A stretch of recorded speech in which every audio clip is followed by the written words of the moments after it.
بسم اللہ الرحمن الرحیم۔ ایک دفعہ ایک عیسائی نے چند سوالات لکھ کر حضرت عمر فاروق رضی اللہ عنہ کو ارسال کیے اور آپ رضی اللہ عنہ کو کہا کہ ان سوالات کے جوابات درکار ہیں۔ عیسائی کے سوالات یہ تھے: نمبر 1، ایک ماں کے شکم سے 2 بچے پیدا ہوئے اور دونوں ایک ہی وقت ایک ہی دن میں پیدا ہوئے، پھر ایک ہی روز دونوں کا انتقال ہوا۔ ایک کی عمر 100 سال بڑی، دوسرے کی عمر 100 سال چھوٹی ہے، یہ دونوں کون تھے اور ایسا کیوں کر ہو سکتا ہے؟ نمبر 2، وہ کون سی زمین ہے جہاں ابتدائے پیدائش سے قیامت تک صرف ایک مرتبہ سورج نکلا اور نہ ہی پہلے کبھی نکلا اور نہ آئندہ کبھی نکلے گا؟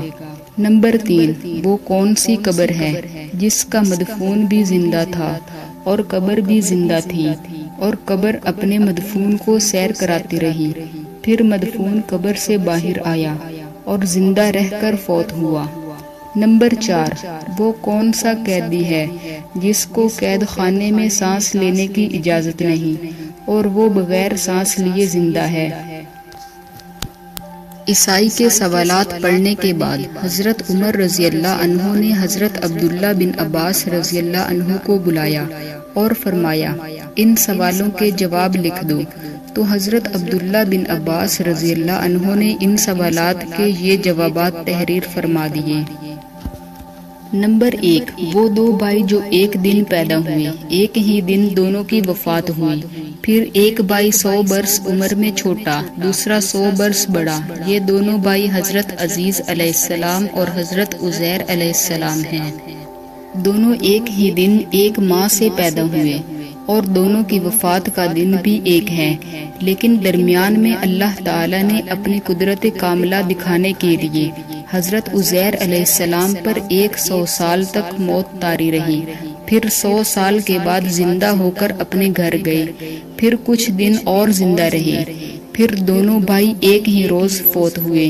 اس لیے حضرت عزیر علیہ السلام کی عمر 100 سال چھوٹی اور حضرت عزیز علیہ السلام کی عمر 100 سال بڑی ہو گئی۔ نمبر 2، وہ زمین جس پر ساری عمر میں ایک مرتبہ سورج نکلا اور نہ پہلے کبھی نکلا نہ ہی نکلے گا، وہ زمین دریائے کلزم کی تہ ہے جہاں فرعون غرق ہوا، نیز حضرت موسیٰ علیہ السلام قوم کے ساتھ پار اتر گئے۔ حضرت موسیٰ علیہ السلام کے معجزے سے دریا خشک ہو گیا اور دریا کی تہ کو آفتاب نے بحکم خدا بہت جلد خشک کر دیا۔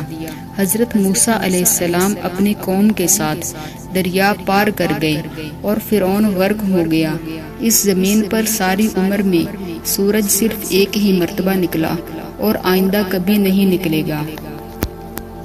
نمبر 3، وہ قبر جس کا مدفون اور قبر دونوں زندہ تھے اور قبر اپنے مدفون کو سیر کراتی رہی، وہ حضرت یونس کی مچھلی تھی۔